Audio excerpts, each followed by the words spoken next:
mirno drži. Čekaj, ti si zašto? Vidimo, evo, pogledajte cestu Bruvno, Mazin, Donji Lapac.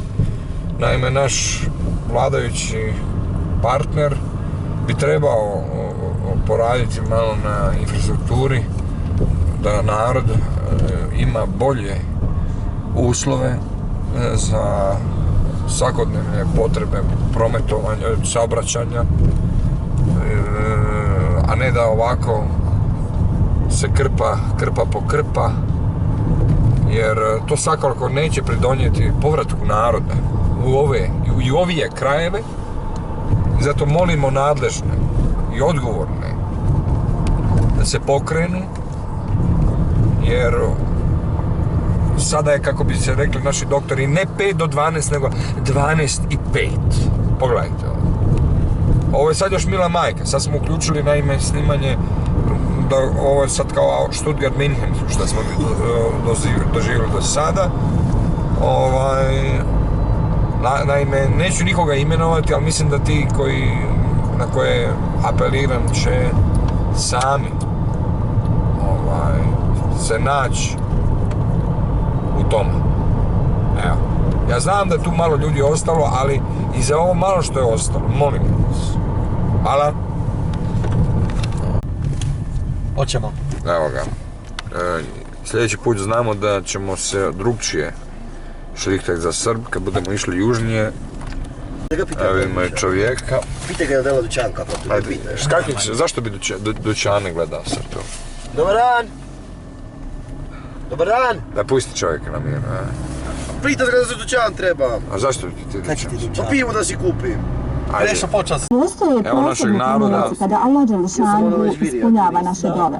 Drča. To je naravno posebno u mjesecu Ramazana. Slušamo o Allahu Đelešanu i Ramazanu koji je upravo počeo. Odbija naše dove. Zato predlažem svima nama da odvojimo pred iftar, kad napravimo već iftar, kad ga serviramo, da odvojimo vrijeme, da se posvetimo.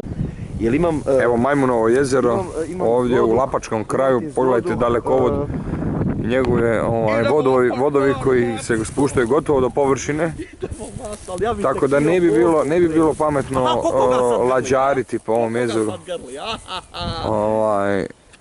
vrlo blizu vodovima, općenito naravno.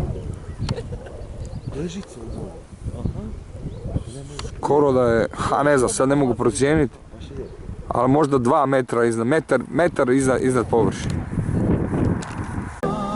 Evo ga, slušamo uz islamsku narodnu glazbu Bosne i Hercegovine, gledamo groblje u Donjem Lapcu.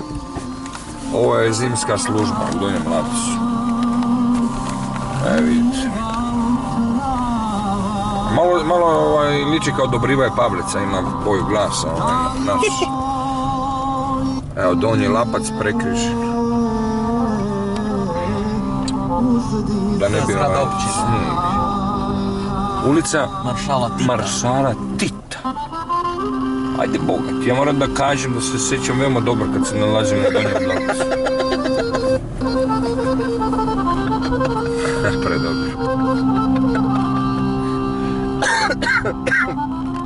Evo, djeca se igraju. Nailazi kamion, Mercedes-Benz.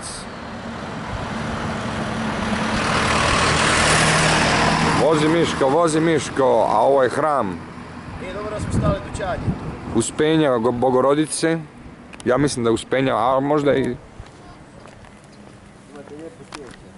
Evo, u Donjem Lapcu se odvaja otpad po svim europskim standardima i kao jedna kurizitet vjori se i zastava Europčanske unije koja nadgleda, kao da nadgleda savjesnost građana Lapca i Lapačkoga kraja u odvajanju otpada. Svaka čast. Evo ga, spuštamo se od Lapca i dno polja zapravo prema Konjici. Samo pogledajte kako je ovo divan kraj. Ima jela i smreka i naravno bukve što se malo spusti, evo, bukve i predivno je. Policije je puno i tako to. Idemo dalje.